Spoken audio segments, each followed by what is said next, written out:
Well, hello there. I didn't see you come in. Make yourself at home. Have a drink.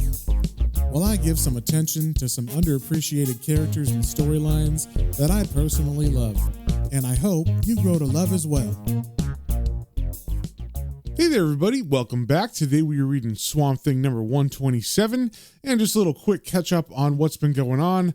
The last issue was a one-off issue where Swamp Thing was helping a cartoonist from the 60s who was all disillusioned now that we're in the 90s and was going to stop doing cartoons altogether.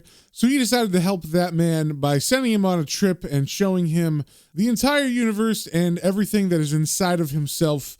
And basically he went on like a spiritual journey. And basically that was Swamp Thing doing the cartoonist a favor and a thank you because Alec Holland used to read that cartoon when he was in college with Linda, and he had some fond memories of it. So that was him trying to help that guy out. But before that issue, we had issue 125, which saw the return of Anton Arcane from hell. He came and possessed Tefe. So we had an evil baby running around for the whole issue. And then at the very end, after all the fighting and everything, Anton actually runs away and leaves baby Tefe unhurt, but still traumatized from the events. And at the very end of the issue, we saw him possess the body of the cryogenically frozen General Sunderland. So it seems the two biggest villains Swamp Thing has ever faced are going to come back in one single person. And that is where we left off with issue 125. So with issue 127, first things first, we got the cover here. We see a very green Swamp Thing who's looking off to the side, and it looks like there's light coming from where he's looking. And then there's a woman, but she is green, so I'm not sure if this is supposed to be Abby or Lady Jane, but she is staring at us, and she does not look very happy. And also we see on the cover that this is written by Nancy A. Collins with art by Scott Eaton and Kim DeMulder. Then we start off on the first page in Washington, D.C. at the Sunderland corporate headquarters. And we see an older man sitting in a waiting room inside of the Sunderland Corporation, and the secretary says, "Miss Sunderland will see you now, Mr. Winter." And this is a man we've seen before. He was at the boardroom when Connie Sunderland took over, and he was the one who thought he was going to get fired because the project he was working on had not succeeded, and that project was called Project Proteus. But instead, Connie gave him more funding and said if he needs anything else, let her know. So he opens the door to Connie Sunderland's office, and she says, "Come in, Winter. Make yourself comfortable, why don't you?" And as he comes in, he hands her a leather file case, and she says, "This is the Project Proteus file, I trust." And Winters answers, "Yes, ma'am. I think you'll be very pleased with what my team's been able to do." So Connie Sunderland takes the files and then begins to look through them, and as she's reading, she says, "I see. Most impressive, Winter. It's heartening to realize that I made the right choice in deciding to back your research. Your works on this project have been impeccable." And it looks like Mr. Winter is kind of shocked by hearing this, and he says, "Why, thanks." But then Connie cuts in saying, "It's too bad I can't say the same for your business ethics." And then Winters gets very nervous and says, "I don't know what you mean by that, ma'am." Then Connie replies, "Come now, Winter. I know all about your little insider trading scam. I realize keeping a 25-year-old mistress in her own Georgetown apartment can be quite expensive, but was she really worth losing everything, Winter?" And upon hearing this, Winter gets very nervous and says, "You've got that all wrong. It's not like that at all." And then Connie pushes a button on her desk and she says, "Oh, then what is it like, Winter?" And then two guards come in and grab Winter by the arms, and Winter's saying, "Stop, let go of me, you bastards. Connie, tell them to leave me alone." But Connie doesn't say anything as he's dragged out of the room yelling her name. And as he's being dragged out, she pushes the little speaker button on her phone and says, "Tell Dr. Benway in genetics we've located a volunteer test subject for the new project." And we also see on this page that the name of this issue is Project Proteus. So we cut to the genetics lab and we see a scientist in a white lab coat looking at a large monster inside of a glass container. This thing is probably like 3 times the size of a human. It's green and it's pushing its face against the glass as if it's trying to get the scientist. And the scientist is just writing on a notepad and he's saying, "Interesting, most interesting." And then we see the gloved hand of Connie pushing open the door to the genetics area, and she says, "Dr. Benway?" And the scientist from before turns around and says, "Ah, Miss Sunderland, it's an honor to have you visit my humble lab." And as Connie Sunderland walks in, she notices the monster in the glass next to him, and she smiles at it with a very happy smile on her face, and she says, I have a vested interest in the outcome of this particular experiment. But she's not talking about that green monster experiment. She's talking about the experiment they're going to use Winter as a live test subject for. So she takes him to the room where they have Winter tied down, and he's hooked up to a bunch of different electrodes and hoses. They've completely shaved his body as well, like his hair is gone, his eyebrows are gone, everything. And as Dr. Benway looks through the glass at Winter, Connie is saying, should Project Proteus prove successful, Sunderland Corporation stands to make a lot of money, not to mention win itself a place in history. And Dr. Benway casually asks, isn't that Mr. Winter, the project's head? And Connie answers, you must be mistaken, Doctor. Mr. Winter died in an unfortunate traffic accident earlier today. I'm sure you must have heard something about it. And it seems like Dr. Benway just goes along with this, even though maybe he doesn't believe her, and he says, now that you mention it, I do remember hearing about that. Then we get a couple of very horrific panels as the men inside this room hook up Winter to even more creepy looking hoses and machines. Like literally these doctors are just pushing spikes that are attached to hoses into his body. And he's still fully awake for this. His eyes are open and he's looking at Connie and Dr. Benway as they're talking. He's not under any anesthesia. And he can hear Dr. Benway say, he put so much of himself into this project. It's too bad he'll never know if it's a success or not. And as the doctors continue to insert things into Winter, Connie Sunderland looks at him through the window and says, somehow, Doctor, wherever he may be, I'm sure he'll know. And we actually see the eyes of Winter as she says this, and he's crying out of them because whatever they just shoved into him is very painful. But we cut away from that horrific scene, and we see Connie going into the Sunderland cryogenic vault. And the room she walks into is gigantic. It's like a football field long, and there are cryogenic chambers on either side of her that line the wall going all the way down it. And eventually she gets to the one that says General Carlton Sunderland, and she puts her hand on it and she says, Daddy, it's me, Connie. I came by to welcome you home. It's good to have you back where you belong, isn't it? And she's just talking to herself. The cryogenic chamber is not open and Sunderland is not awake. He is still frozen inside. And in issue 125 at the end, we also saw that he is now possessed by Anton Arcane. So Connie, who misses her dad, lays her torso on top of the machine as if she's giving him a hug through it. And she continues, I'm going to make you proud of me, Daddy. I'm going to put the Sunderland name back in the history books. Your name will be mentioned in the same breath as Darwin, Edison, Ford, Sony. You'll be immortal. I promise you that. And then tears begin to stream down her face as she says this last line. Then we cut to the Swamp Thing residence in Terrebonne Parish, Louisiana, and it's nighttime, and we see that Abby is curled up on Swamp Thing, and they're kind of cuddling. And as usual, Abby is naked, and she says, Alec, I want you to promise me something. And Swamp Thing kind of strokes her hair and says, you know I can deny you nothing. And Abby sits up and says, promise me you'll stay home with me and the baby. I don't want you running off to do the Parliament's dirty work. And Swamp Thing's kind of taken aback by this because he can't really do that. And he says, Abby, you know I'm the Green's champion. And Abby gets mad when she hears him say this and says, screw the Green. I'm your wife, Alec. Doesn't that mean something? And Swamp Thing says, you know it does. It's just that there are other factors that must be taken into consideration. And then Abby moves even further away from him and says, damn it, Alec, I'm scared. Uncle Anton's back, and we both know we haven't seen the last of him. What if he comes back while you're not here?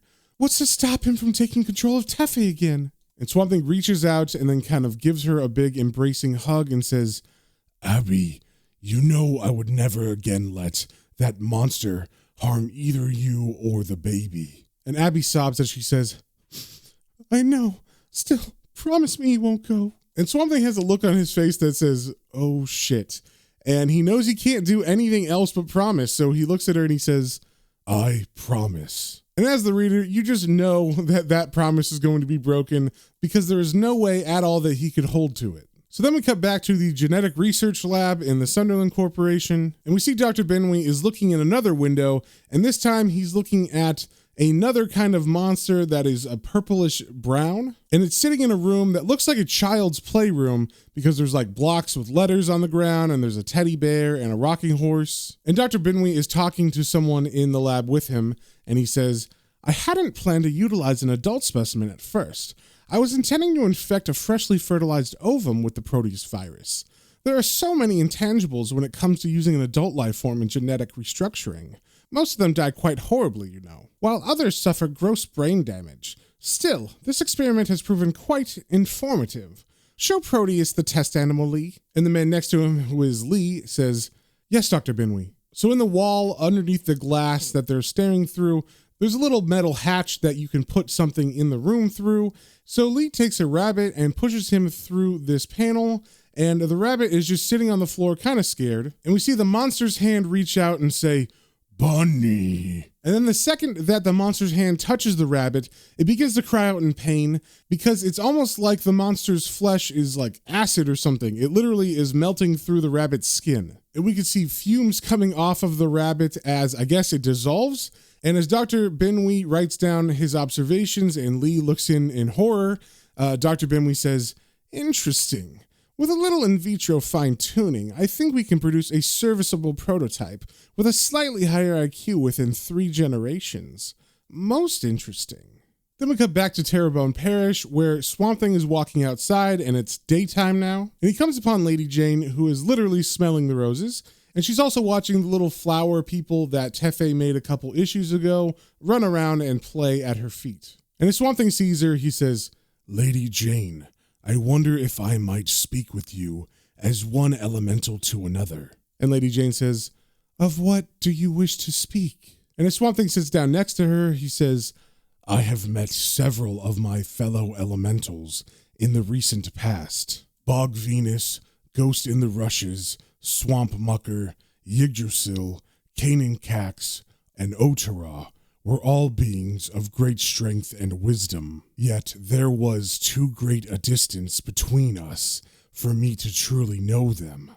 I guess what I'm asking is, what is it like to be a member of the Parliament?" And Lady Jane looks at him and she's smiling, I'm assuming because she's like remembering the Parliament, and she says, "To take root amongst the Parliament of trees is to be embraced by the oldest and most accepting of families. It is to know a peace that surpasses any dream of heaven born of the human heart. To become one with the Parliament is to know a freedom that transcends death, to take part of wisdom that reveals such thing as time, destiny, and self for the petty concerns they truly are." And then Swamp Thing cuts in saying, "And love. Is there love in the Parliament?" And Lady Jane looks at him kind of seriously and says, "No, not as humans know it." And then Swamp Thing stands up and says, "I see. Lady, I promised my wife that I would remain by her side until I resolve this business with Arcane once and for all." And we see Lady Jane kind of give him a side eye, and she says, "That was most unwise. You are the Green's reigning champion. Should your presence be required, you must attend to the Green's defense. The Parliament has been lenient with you, Prime Founder, allowing you this illusion of domesticity." And Swamp Thing seems shocked by this, and he says, "What do you mean, illusion?" And Lady Jane says, "Exactly that. You are not a human male, nor is your child a true human. While you lay claim to the titles father and husband, in truth, you can never be these things. For no matter what you say or do, your true allegiance is not to your family, but to the Green." And it looks like she's going to say some more, but then we cut away from her to Abby inside of the house, and she is standing in the dark and watching this conversation take place, looking through the window, and she does not look very happy. She looks very suspicious as Swamp Thing talks to Lady Jane. Then we cut to some kind of factory, and we see there is a caption box that says, "The former site of Jupiter Solvents, Inc., Jupiter, New Jersey." And in this factory, on the outside at least, we can see there is lots of pipes leaking and some kind of green chemicals leaking out of those pipes. And there's also like a large spherical dome that looks like some sort of reactor. And we see a bunch of people in hazmat suits, and these are all people from Sunderland Corp. And there's even some bigwigs, like Connie Sunderland is here and Dr. Binwee. And Connie Sunderland asks, "Are you sure Proteus is ready for a field test, Doctor?" And Dr. Binwee says, "As ready as it'll ever be, Miss Sunderland." And Connie replies, "I've got a lot of success riding on this project, Binwee." And Binwee says, "You needn't worry, my dear. So far, Project Proteus has been an unqualified success. This has proven to be the biggest breakthrough in biogenetic engineering ever. And then as we zoom in on where they're at, we see that there are a bunch of toxic waste barrels that are just dumped over, and there's a bunch of green liquid on the ground next to them. But like I said, they're all in hazmat suits, so technically, I guess they're safe. So Dr. Benwee motions to all the mess around them and says, "Look at this place. It's an ugly, stinking eyesore. It's been on the Superfund cleanup list for years. It's a hazard to the community and the environment in general.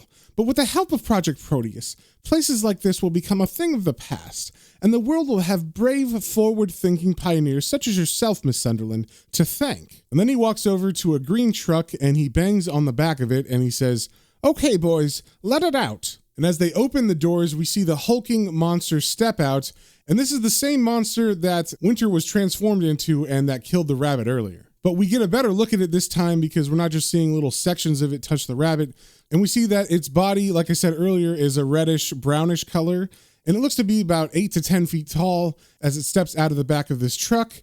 And we also see that like some sort of brownish, reddish liquid is also leaking out of it from different areas on its body, almost like it's covered in fissures. And then its head has very insect-like eyes, and its mouth kind of looks like Swamp Thing's, where it's got like a big arch in the middle where its nose would be, but it's a bit fatter, and it kind of swoops around to the back of his head. And the mouth is covered with drool as it yells out, "Hungry." And as it begins to walk towards the toxic waste, Dr. Benwee says to Connie, "Isn't it beautiful?" And Connie answers, "Good Lord, I can smell it through my suit." And Dr. Benwee replies, "Well, it does tend to sweat ammonia, but we can fix that in the fine-tuning stage." So as the monster approaches the barrels that are all poured out on the ground, we see that they do have a radioactive symbol on them, and he begins to tear at them as he says, "Food." And then as he rips the top of one of them off, he lifts up the entire 55-gallon drum, and he begins to drink the liquid inside, and it's like pouring all over his face and body as he does so. And Dr. Benwee continues to explain to Connie, "Just think. Creatures capable of metabolizing the millions of gallons of toxic waste generated by big industry each year. No more expensive treatment plants. No more problems with figuring out cost-effective means of disposing of hazardous wastes. Picture a race of super janitors, with Sunderland holding the patent." And then Connie asks, "What about the creature's own waste? Isn't that toxic?" And Dr. Benwee replies, "Oh yes, highly so." So Connie asks, "How do you plan to handle the disposal of the Proteus waste?" And Dr. Benwee answers, "The secret of greatness, Miss Sunderland, is that one must dare to dream." And as he says those words, we see the monster finish drinking the barrel of waste, and then as he sets it down, he looks out and he notices the nice green open land in front of him on the other side of the fence that he is trapped behind. And he thinks to himself, "Free want." So, being a big monster, he decides to walk to the fence to let himself out, and Dr. Benwee sees this and says, "Wait a second, what's it trying to? Guards!" And then as he waits for the guards to come, he says, "Damn, I was afraid something like this would happen. That's what we get for using a test subject we didn't grow ourselves." And then as the guards arrive, Connie Sunderland points at the monster and says, "Shoot it! We can't risk this thing going public before we're ready." And the guard kind of hesitates and says, "Ma'am?" But Connie gets angry and says, "You heard me, shoot it!" And while that little conversation was happening between the guard and Connie, we see that the monster is literally grabbing the other guards, and everything he touches, all their suits and everything, is bursting into flames, and you can see some kind of weird fumes coming out from their suits as he touches them. And the monster is thinking, "No, free." And as he's about to reach the fence, all of a sudden, he gets shot by a bunch of bullets, and his body falls down and doesn't move. So thinking that it's dead, Dr. Benwee goes up to it, and as he looks at it, he says, "What a shame, and it had been going so well up to now. Still, the autopsy should prove interesting. And then the monster's hand comes alive and grabs him, and as he's burning alive inside of his suit, he picks the doctor up, and while he's still holding on to the doctor's body and dragging it behind him, he walks towards the fence. And in every panel as he's walking, we're seeing the body of Dr. Benwee getting even more and more decayed until we can basically see just a skeleton inside of this tattered suit that is also dissolving. And while that's going on, a helicopter has landed and is taking Connie out of the danger zone. And one of the guards is saying, Dragon's Tooth to Hydra, code red. And then they all get in the helicopter and they begin to fly away. And the monster kind of looks at the helicopter and goes towards the fence in that direction. And as it reaches the fence, we see it reach out and it thinks to itself, free, yes. And the second that his hands touch the chain link fence, the metal gives way and melts instantly. And then there's a bit of an art issue here because before, when the monster was walking towards the fence, there was just open grass in front of him. And now as he exits the fence, there is what looks like a swamp, but we know we're in New Jersey, so maybe it's just a forest. But the monster thinks to himself as he continues to walk through the woods, free, hungry. Then we cut to Houma, Louisiana, and we see we're at a diner called Lenny's, and Abby and Chester are sitting at a table there, and Chester is saying, Abby, I'm not sure how to tell you this. And Abby says, tell me what? And Chester replies, I've been doing some thinking lately about what I expect from life and what I owe both myself and those around me. I'm 39 years old, and what have I got to show for the years spent on this planet? A beat-up old van? A handful of out-of-date biology textbooks, and a stack of scratchy Hendrix albums. And Abby says to him, Chester, that's not true, and you know it. You've done a lot to help the environment. And Chester says, Abby, one thing I learned from Professor Johnson's murder is that it's not enough just to contribute money and time. If I want to help make a difference, I need to become genuinely involved. That's why I've decided to finish my degree and try to land a job teaching biology and conservation. And Abby is overjoyed to hear this news, and she says, Chester, that's wonderful. I'm very happy for you. But then Chester gets very serious and he looks at her and he says, Abby, I don't think you understand what I'm getting at. I've already contacted Celine's postgraduate department. They've agreed to take me on. Abby, I'm moving to New Orleans. And Abby looks pretty stunned to hear this. But we don't get time to focus on that because we cut away to Swamp Thing, who's playing outside with Tefe. He is growing some sort of tree branch that has a bunch of flowers at the end of it, and it's hanging over Tefe's head as she tries to jump up and grab it, saying, whee! But then all of a sudden, Swamp Thing doubles over in pain, and Tefe says, Daddy? And Swamp Thing says to her, Tefe, Lady Jane, get Lady Jane. So Tefe listens, and she goes to find Lady Jane, and Lady Jane comes back, and she kneels down by him, and he's like doubled over in pain on the ground. And Lady Jane says, I'm here, Prime Founder. And Swamp Thing asks, what is happening to me? And Lady Jane picks up Tefe and says, the green is suffering a great wounding. It calls out for help. And then Swamp Thing looks at her kind of angrily and says, then why aren't you in pain too? And Lady Jane looks kind of smug here, like she's telling him, I told you so. And she is shielding Tefe though, so at least she's being nice in that way. And she says, I do feel the green's anguish, as does every member of the parliament, but I am no longer the active champion. It is not my place to answer the call.